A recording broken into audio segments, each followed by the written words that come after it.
Assalamualaikum warahmatullahi wabarakatuh. Di sini saya akan membuat video tutorial terkait cara menghitung validitas, reliabilitas, tingkat kesukaran, dan daya beda pada Excel. Yang pertama, menghitung validitas. Nah, di sini saya telah membuat sebuah tabel di mana berisi 15 responden dan 10 butir soal. Untuk menghitung validitas, kita harus mencari terlebih dahulu Rtabel dan Rhitung. Terkait Rtabel ini sudah ada tabelnya di Google, kalian bisa lihat. Tinggal kalian download Rtabel Google di Google. Kemudian dari hasil downloadnya, tingkat signifikansi DF sama dengan N dikurang 2, di mana N itu merupakan jumlah responden, lalu dikurangi 2. Nah, dari data yang saya edit, respondennya ada 15, jadi 15 dikurang 13, kemudian menggunakan tingkat signifikansi dua arah, yaitu 0,05, jadi R-tabelnya menghasilkan 0,5140. Jadi, kita di sini tinggal menuliskan 0,5140. Nah, di sini hingga akhir itu sama. Langsung saja, karena di sini pasti sama semua. Yang kedua, R-hitung. Bagaimana cara menghitung, mencari R-hitung? Kita menggunakan rumus Corel atau rumus Pearson, yaitu sama dengan Corel, buka kurung, kita blok array 1 itu ini. Kita blok sampai 15 responden. Kemudian di petunjuk menggunakan koma. Kemudian kita blok array 2 itu ini, kita blok sampai bawah, merupakan jumlah. Kemudian kita tutup kurung, kemudian kita enter. Nah, ini merupakan R-hitung untuk butir soal pertama. Nah, kita tidak bisa langsung menarik saja di sini hingga akhir karena kita belum mengunci F4. Nah, bagaimana cara mengunci F4 yaitu dengan menggunakan rumus Corel kembali. Corel, buka kurung, array di sini. Kemudian kita pakai koma karena petunjuknya menggunakan koma. Kemudian array 2 itu di sini sampai akhir. Kemudian kita tutup kurung. Bagaimana cara mengunci F4 yaitu dengan memblok di sini. Kemudian kita mengunci F4. Bagaimana kita mengetahui bahwa F4 telah dikunci itu jika hasil dari kunciannya itu membentuk dolar. Oke.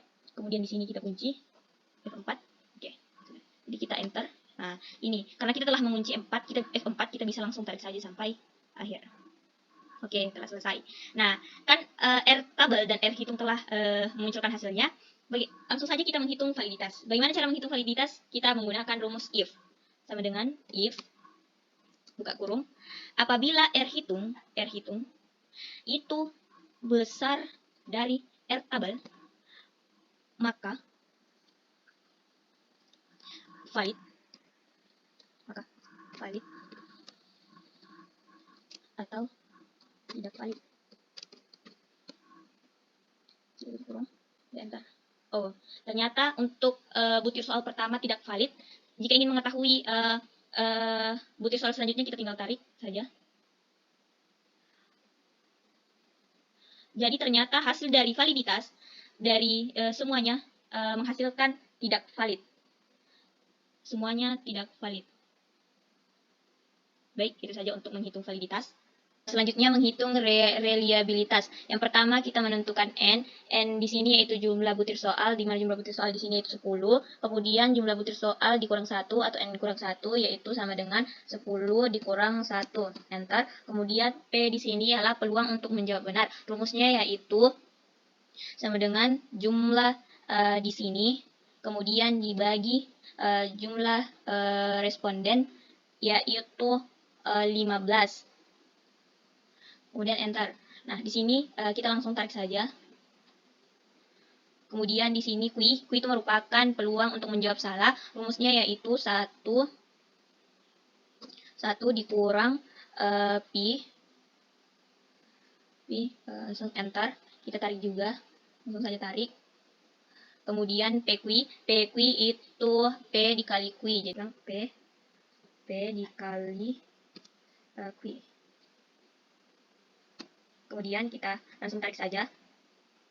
Kemudian di sini sigma PQ berarti jumlah keseluruhan PQ sama dengan zoom ke kurung, kita jumlahkan saja ini semuanya, tutup kurung, baru enter. Kemudian varian score yaitu menggunakan rumus sama dengan var, kemudian total score di sini maaf, sama dengan var, kemudian buka kurung total score, kita tarik ke bawah, kemudian kita tutup kurung, kita enter. Kemudian KR20, bagaimana kita mendapat KR20 itu menggunakan rumus ini. Langsung saja kita masukkan, yaitu sama dengan N dibagi, maaf, dalam kurung N dibagi N kurang 1, tutup kurung, dikali buka kurung, S2 itu adalah varian score, kemudian dikurang sigma PV, baru tutup kurung, baru bagi varian score kembali, baru enter. Kemudian status reliabelnya kita menggunakan rumus ini. Jika KR20 besar dari 0,70 maka dianggap reliable. Jika tidak lebih dari 0,70 berarti tidak dianggap reliable. Bagaimana caranya? Begini, sama dengan if buka kurung ini besar dari 0,70, berarti dianggap reliable. Jika tidak besar dari 0,70 berarti tidak reliable. Tutup kurung, tidak reliable. Jadi hasil dari penghitungan reliabelnya yaitu menghasilkan tidak reliable. Baik, selanjutnya kita menghitung tingkat kesukaran, di mana langsung saja di sini kita memasukkan jumlah siswa, yaitu 15 orang. Kemudian untuk mencari indeks kesukaran, kita menggunakan rumus ini, yaitu sama dengan jumlah benar dibagi dengan jumlah siswa. 15. Kemudian supaya lebih cepat, kita langsung mengunci F4, kemudian enter. Kemudian ini kita tarik dari sini ke samping untuk menghasilkan semua jumlahnya. Nah, langsung saja setelah menghasilkan jumlah ini kita menuliskan keterangan 0,7 yaitu 0,73 berarti mudah. Kemudian 0,4 berarti sedang. Kemudian 0,53 berarti sedang. 0,6 berarti sedang. 0,53 berarti sedang. 0,33 berarti sedang. 0,33 berarti sedang. 0,26 berarti sukar. Kemudian 0,6 berarti sedang. Dan yang terakhir sedang. Jadi dari menghitung jumlah tingkat kesukaran di sini menghasilkan 1 mudah, 8 sedang, dan 1 sukar. Baik, selanjutnya saya akan menghitung daya beda, di mana di sini sebelum kita menghitung rata-rata atas dan rata-rata bawah, kita harus mengkategorikan mana yang kelompok atas dan mana yang kelompok bawah. Nah, kita urutkan terlebih dahulu dengan cara kita blok, kemudian kita custom sort on, di sini total score, similar versus smaller. Oke. Nah, di sini telah berurut. Kemudian langsung saja kita menghitung rata-rata atas dengan menggunakan rumus sama dengan average. Buka kurung, kita tarik di sini ke bintang, karena bintang merupakan nama terakhir dari kelompok atas. Kemudian ditutup kurung, kemudian kita enter. Kemudian di sini kita tarik seperti biasa sampai di ujung. Kemudian di sini kita menghitung kelompok bawah dengan rumus yang sama, average. Buka kurung, kita tarik dari kelompok bawah nama yang atas ke bawah. Kemudian kita tutup kurung, kemudian kita enter. Nah, di sini kita menarik juga seperti biasa. Setelah itu kita menghitung daya pembeda. Bagaimana cara menghitungnya? Dengan menggunakan rumus-rumus ini. Bagaimana caranya? Yaitu dengan sama dengan rata-rata atas dikurang kita pakai